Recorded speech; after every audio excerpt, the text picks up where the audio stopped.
Herkese merhaba, kanalıma hoş geldiniz. Bu videomda sizlere son zamanların en trend örgüsü olan gözlük çarmı tarifi paylaşacağım. İnanılmaz kolay bir yapımı var. Bakın açık halini görüyorsunuz. Bitmiş halini şöyle yakından sizlere göstermek istiyorum. Her bir sırasını adım adım sizlerle detaylı olarak paylaştım. Bakın arka tarafı da bu şekilde görünüyor. İnanılmaz keyifli bir yapımı var. Hemen şöyle bakın açıp bakalım. Bu çıt çıttan çaktırdım ben. Aksa Örgü Butik'ten aldım bütün malzemeleri de.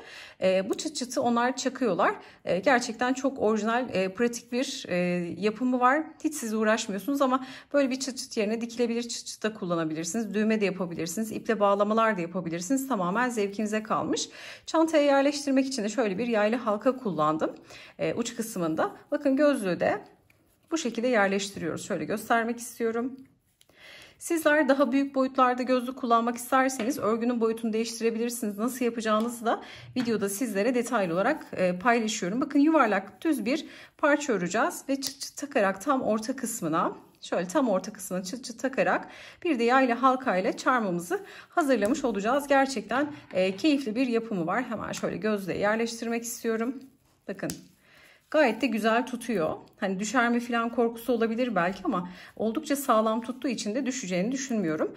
Bakın böyle düz bir parça örüyoruz. Bu parçadan oluşuyor. Şöyle göstermek istiyorum. İnanılmaz da keyifli bir yapım var. Bütün sırasını hiç kesmeden adım adım örgüye yeni başlayanları da düşünerek sizlerle bütün sırasını paylaştım. Umarım faydalı bir içerik olur. Detaylı tarifimize geçmeden önce sizlerden küçük de bir ricada bulunmak istiyorum. Kanalımıza ücretsiz abone olabilir, videoyu beğenir ve yorumlarınızı eksik etmezseniz gerçekten çok mutlu olurum. Tarifimize geçelim. Örgüm için kağıt iplik kullandım. Sizler koton ipler, makrome ipler, polyester makromeler dilediğiniz iplerle bu çalışmayı rahatlıkla yapabilirsiniz. Şöyle kullandığım kağıt ipin dokusunu yakından göstermek istiyorum. Kullanacağım tığ numaram da 3 milim. Sizler ipinizin inceliğine, kalınlığına göre, örmenizin sıklığına, gevşekliğine göre kendi tığ numaranızı belirleyebilirsiniz. Benim elim çok sıkı değildir. 3 milim benim için ideal. Şimdi ilk olarak sihirli halka ile başlangıç yapıyoruz. Aramızda yeni başlayanlar varsa sihirli halka nasıl yapılır daha önceden detaylı videosunu paylaşmıştım. Videomuzun açıklama kısmına linkini ekleyeceğim. Oradan tıklayarak ulaşabilirsiniz. Sihirli halka yapmayı bilmiyorsanız eğer 5 ya da 6 zincirle de minik bir halka oluşturabilirsiniz. Şimdi sihirli halkayı oluştururken burada bir zincirimizi çektik. Şimdi hafif ilmeğimi esnetip halka içerisine batıyorum. İlmek çıkardım. 2 ilmeğim var, doluyorum. İkisinin içerisinden geçirerek birinci sık iğnemi ördüm. Halkamın içerisine batıyorum.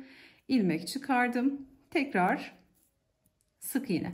Şimdi bu şekilde toplamda 8 tane sık iğnemi örüyorum. 1, 2, 3, 4, 5, 6, 7 ve 8. Ben 8 tane sık iğne ile başladım. İpiniz ince ise 10 tane sık iğne ile de başlayabilirsiniz. İpiniz kalınsa 6 sık iğne ile de başlayabilirsiniz. Buradaki sayıları değiştirirseniz ipinizin inceliğine, kalınlığına göre düzgün bir yuvarlak elde etmiş olursunuz. Şimdi sihirli halkadan kalan kısa ipi çekebildiğim noktaya kadar çekip bu orta kısmı şöyle tamamen kapatıyorum. Şimdi bu çalışmada tamamen spiral öreceğiz. Bakın şöyle birleştireceğiz. Şimdi buradaki son sık iğneye bir çengelli iğne takmak istiyorum. Ben şu son ördüğüm sık iğneye çengelli iğnemi yerleştireceğim. Yani son kısmı rahat görelim. Son sık iğneye çengelli iğnemi taktım. Şimdi tamamen spiral örerek ilerleyeceğiz. İlk gelen sık iğnenin direkt tepesine batıyorum bakın. Hemen ilk gelen sık iğnenin tepesine battım. Kısa ipi de gizleyerek örmek istediğim için tığ üzerinde tutuyorum. Bu noktadan ilmek çıkardım. Hemen sık iğne bakın. Tekrar aynı boşluğa geliyorum. Aynı sık iğneye bir sık iğne daha örerek çift batmış oluyorum. Çift ne demek? Aynı delikte 2 tane sık iğne demek. Şimdi bir sonrakine tekrar 2 tane sık iğne örüyorum. Yani çift batıyorum. Aynı boşluğa geldim. İkinci sık iğne. Şimdi 8 tane sık iğnemiz vardı. Her birine 2'şer tane sık iğne örerek burada 16 tane sık iğne elde edeceğiz ikinci sırada. Geliyorum aynı boşluğa. İkinci sık iğne. Bir sonraki sık iğneye tekrar 2 tane sık iğne şeklinde ilerliyorum. Bu kısmı kesmek istemedim. Özellikle yeni başlayanlar için mantığını kavradıktan sonra çok rahatlıkla yaparsınız. Çok kolay bir çalışma. Bakın şimdi 7. sık iğneye batıyorum. Kısa ipi de bu aşamada gizliyorum. Rafya iplerle de hazırlayabilirsiniz. Ben kağıt iple yaptım ama. Şimdi burada 8. sık iğneye geldik. Son sık iğnemizi, çengelli iğnemi çıkartıyorum. Ve geldim 8. sık iğneye. Artık şu kısa ipleri yeteri kadar gizledik. Arkada bırakalım. 8. sık iğneye 2 tane sık iğne örüyorum. Şimdi ikinci ördüğüm sık iğne benim son sık iğnem. Hemen geliyorum buna. Şöyle çengelli iğnemi takıyorum. Bakın son sık iğneye çengelli iğnemi taktım. Şimdi yeni sıraya geçiyoruz. Hemen ilk sık iğne bakın burası. Yeni sıraya başlıyoruz. Hemen burada gelen ilk sık iğneye çift batıyorum. 1 2. Bakın ilk sık iğneye 2 tane ördüm. İkincisine 1 tane örüyorum. Çift ile başladım. Bir çift, bir tek yapıyorum. Bir sonrakine tekrar 2 tane sık iğne, 1 2, diğerine 1 tane. Şimdi 3. sıradayız. 3. sırada bir çift, bir tek. Bir çift, bir tek şeklinde ilerleyerek son noktaya kadar geliyor. Sıramızın sonuna geldik. Çiftimi ördüm. Son sık iğneye tek öreceğim için hemen şu son sık iğnenin olduğu çengelli iğneyi çıkartıyorum. Son sık iğneye bir tane sık iğne örüyorum. Şimdi tekrar bu sık iğneyi kaybetmemek için çengelli iğnemi yerleştiriyorum.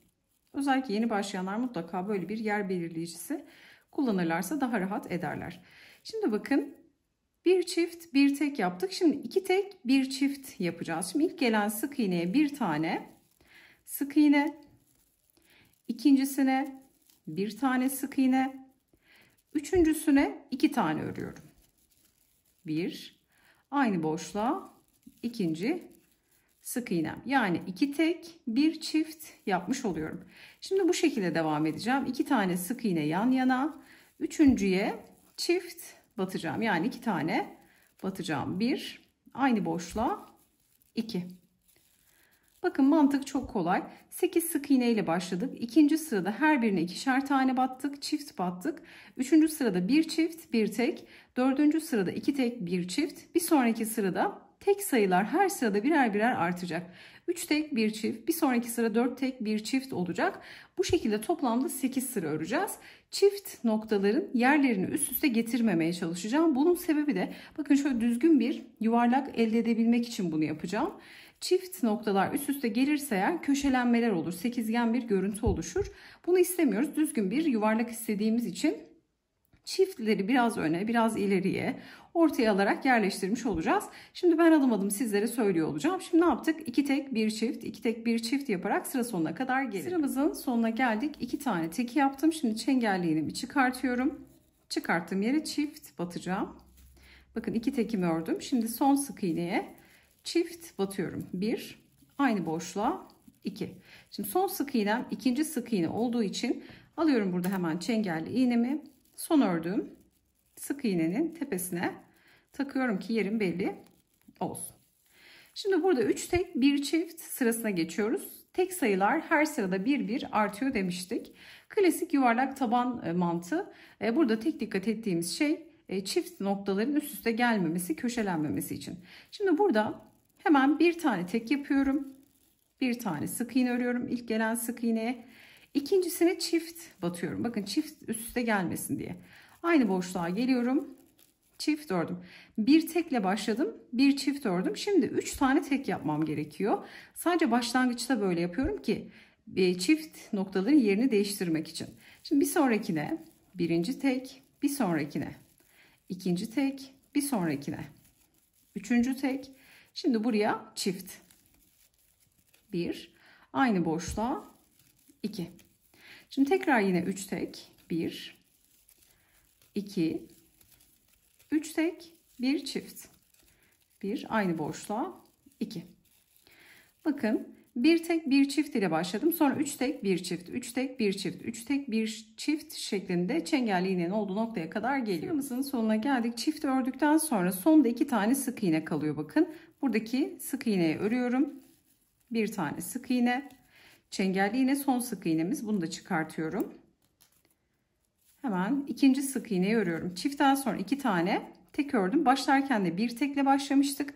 Bakın çift noktalar arasında 3 tane teki şimdi bu şekilde elde etmiş olduk. Bakın 3 tek arada kaldı. Başlarken bir tek ördük, bitirirken de 2 tek ördük. 3 tekle sıra bitmiş oldu. Şimdi son ördüğüm sık iğneye yine çıkarttığım çengelli iğneyi mutlaka takıyorum ki yerimi kaybetmeyeyim. Şimdi 4 tek 1 çift sırasına geçeceğiz. Burada şöyle baktığımda 1 2 3 4 tek 1 çift yapabiliriz direkt. Hemen 4 tekle başlayalım. Birinci tek, hemen ilk gelen sık iğne, ikinciye tek, üçüncüye tek, dördüncü noktaya tek, yani 4 tane tekimi ördüm. Şimdi bir çift örüyorum. Bir, aynı boşluğa 2. Şimdi tekrar 4 tek yapıyorum. 1 2 3 4. 4 tane tekimi ördüm. Buraya şimdi çift örüyorum. 1 2.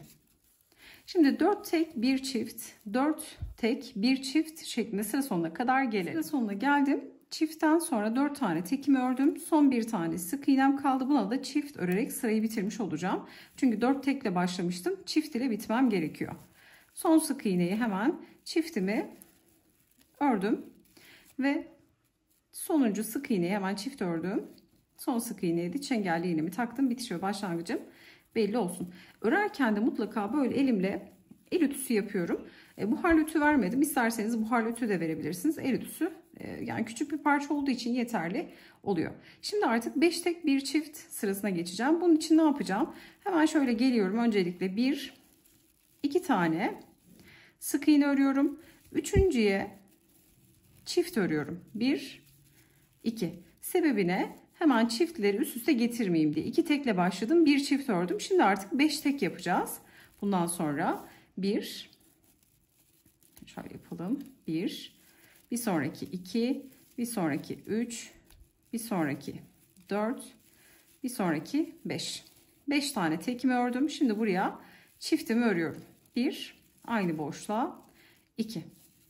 Bakın 2 tekle başladım, 1 çift ördüm. Sonra 5 tek 1 çift, 5 tek 1 çift şeklinde devam edeceğiz ta ki çengelli iğnenin olduğu noktaya kadar. 5 tek 1 çift örerek sıra sonuna geldim. Bakın sonda 1 2 çengelli iğne ile beraber 3 tane sık iğne kaldı.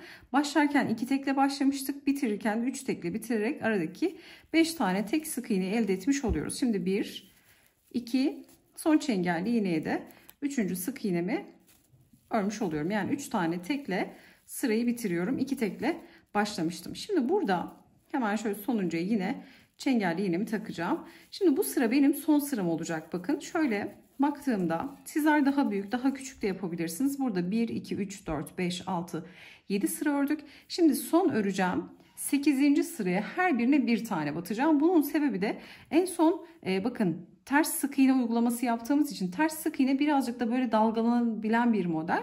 Yani ters sık iğne yaptığımızda biraz daha geniş batmış oluyoruz. Yani böyle sıkı sıkı bir örgünüz yoksa birazcık daha dalgalanmasına sebep olacak. Bu yüzden ne yapıyorum? Ben en son ördüğüm sık iğne sırasını tamamen hepsine bir tane tek batarak bitirmiş oluyorum. Şimdi artışlarımız bu kadardı. 5 tek 1 çift olana kadar tabanı büyütmüş olduk. Şöyle tekrar edecek olursak 8 sık iğne ile başladık. İkinci sırada her birine çift battık. Üçüncü sırada bir çift bir tek yaptık. Bir sonraki sıra 2 tek 1 çift, bir sonraki sıra 3 tek 1 çift, bir sonraki sıra 4 tek 1 çift, bir sonraki sıra 5 tek 1 çift oldu. Bu benim son artışım. Şimdi her birine bu 8. sırada her birine bir tane sık iğne öreceğim. Hemen geliyorum. İlk sık iğneden başlıyorum. Bir tane sık iğne örüyorum. Bu şekilde her birine bir tane batarak öreceğim. Sizler parçanızı büyütecekseniz eğer 5 tek 1 çiftten sonra 6 tek 1 çift, 7 tek 1 çift şeklinde bu şekilde tek sayıları her sırada birer birer artırarak büyütebilirsiniz. Şimdi her birine biz burada bir tane sık iğne örerek sıra sonuna kadar gelelim. Sonuna geldik. Son çengelli iğneyi de artık çıkartıyorum. Ve burada geldim son sık iğneye de sık iğnemi ördüm. Şimdi bu aşamada ölçü vermek istiyorum. 8 sıra bende kaç santim yaptı? Merak edilebilir.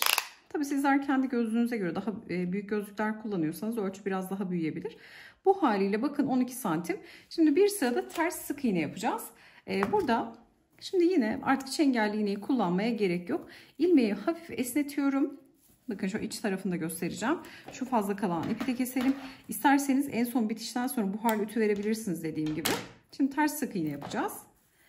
Burada son sık iğneyi ördükten sonra ilmeği hafif esnetiyorum. Son ördüğüm sık iğneyi bırakıp bir sonrakine. Bakın. Bir sonraki sık iğnenin tepesine batıyorum geriye doğru. İlmek çıkartıyorum. Şöyle tam tepesine batalım. Bakın son ördüğüm sık iğne değil bir öncekine. Tepesine battım. Buradan ilmek çıkarttım. Yine 2 ilmek var. Bakın tersten sık iğne örüyoruz. İkisini kapattım. Şimdi bir sonrakine batıyorum. Artık atlamıyorum. Sadece burada bitiş yaparken burada potluk olmasın diye bir tane atlamış oldum. Şimdi bir sonraki sık iğneye batıyorum geriye doğru. İlmek çıkartıyorum. Biraz da uzatıp sık iğne örüyorum. Bakın ilmeği hafif esnetiyorum. Bir sonraki geriye doğru gelen sık iğnenin şöyle tepesine batıyorum. Tepeye battım. İlmek çıkarttım. 2 ilmek var. İkisini kapattım. Şimdi bu şekilde geriye doğru yaptığım tek işlem bu. Geriye doğru giderek ters sık iğne örüyorum. Biraz uzatıyorum. Uzattığım zaman da bakın şöyle güzel bir görüntü oluşuyor. Daha farklı kenar süslemeleri yapabilirsiniz. Hiçbir süsleme yapmasanız dahi olur. Direkt kaydırma yapıp bitirebilirsiniz örneğin. Ya da daha farklı kenar süslemeleri de uygulanabilir. Bu birazcık da kalınlık veriyor. Bakın diğer noktalardan burası ince ama bu ters sık iğne bir tık daha kalın olduğu için daha güzel bir doku oluşturuyor. Ters sık iğne yapmanızı da tavsiye ederim. Şimdi bu şekilde geriye doğru giderek her birine bir tane sık iğne örüp tersten sıra sonuna kadar gelelim. Hemen buradaki bitişi sizlerle paylaşalım. Bakın sıra sonuna geldik. Buradaki son ördüğümüz sık iğneyi görüyorsunuz. Şimdi bu sık iğnenin şöyle gövdesine batacağım. Bakın şuradaki 2 çizgi var. Hemen solundaki çizgiye batıyorum. İlmek çıkarıp yine ters sık iğne örüyorum. Ve ilmeği bir miktar şöyle uzattım. İpi direkt kesiyorum. Hemen yumaktan gelen ipi çıkarttım. Ve şöyle elimle düzleyerek hemen sık iğnenin dibinden tekrar ipi geçiriyorum. Şu aradaki boşluğu kapatmak için. Hemen buradan şöyle ara bir boşluğa batacağım. İpi tekrar arkaya alıyorum. Bu şekilde şu arayı bakın kapatmış oluyorum. Sonra arkada ipi uygun boşluklardan geçirerek gizliyorum. Bu şekilde elimle de güzelce düzleyeceğim. İpi yeteri kadar gizledim. Hemen şöyle fazla kalan ipi kesip çıkartıyorum. Şimdi bu aşamada sizlere ölçü vereceğim. Mutlaka el ütüsü yapın. Eğer eliniz ağrıyorsa direkt buharlı ütüyle de ütüleyebilirsiniz. Bakın bu şekilde katladığımızda çalışmamız tamamlanmış olacak. Şimdi santim olarak ölçü de verelim. Örgümüzün çapı bu haliyle 13,5'a çıktı bakın. 12 idi. 13,5 santim ölçüsünde oldu. Şimdi burada bitirdikten sonra ben aksa örgü butiğe götürüp buraya bir çıt çıt çaktırdım. Bakın bu şekilde. Gayet orijinal güzel bir görüntü oluyor. Ama sizler dikilebilir çıt çıt kullanabilirsiniz. Buraya bir düğme dikip arkadan iple düğmeyi kapatabilirsiniz. Ya da 2 tane ip bırakıp burada bağlama da yapabilirsiniz. Tamamen zevkinize kalmış. Şöyle bakın bitiş ve başlangıç kenara gelecek şekilde denk getiriyorum ve bu şekilde katlıyorum bakın. Gerçekten çok kolay bir yapımı var. Hemen diğer örgüyü de göstereceğim şöyle. Bakın burada hemen buraya da bir böyle yaylı halka taktım. Yine bu aksesuarları da Aksa Örgü Butik'te bulabilirsiniz. Bakın şöyle arka tarafında görüyorsunuz. Bu çıt çıtla daha orijinal bir görüntü oluşuyor. Gözlüğü de yerleştirirken şöyle bakın içine koyup yerleştiriyorum. En sonda arkadaki noktaları kapatıyorum. Bu şekilde tamamlamış oluyoruz. Buna yaklaşık yani tahmini söyleyeceğim bir 20-30 gram kadar maksimum ip yeterli olacaktır. Evdeki artan iplerinizi kullanabilirsiniz bu çalışmada. Çok az kağıt iplik gidiyor dediğim gibi. Ama illa kağıt ip olmak zorunda değil. Daha farklı iplerde yapabilirsiniz. Tarifimiz de bu şekildeydi. Umarım sizler de beğenir ve denersiniz. Yapacak olanlara kolaylıklar diliyorum. Videomuzu beğenmeyi, yorum bırakmayı, kanalımıza abone olmayı unutmayın. Bir sonraki videoda görüşünceye dek hoşça kalın.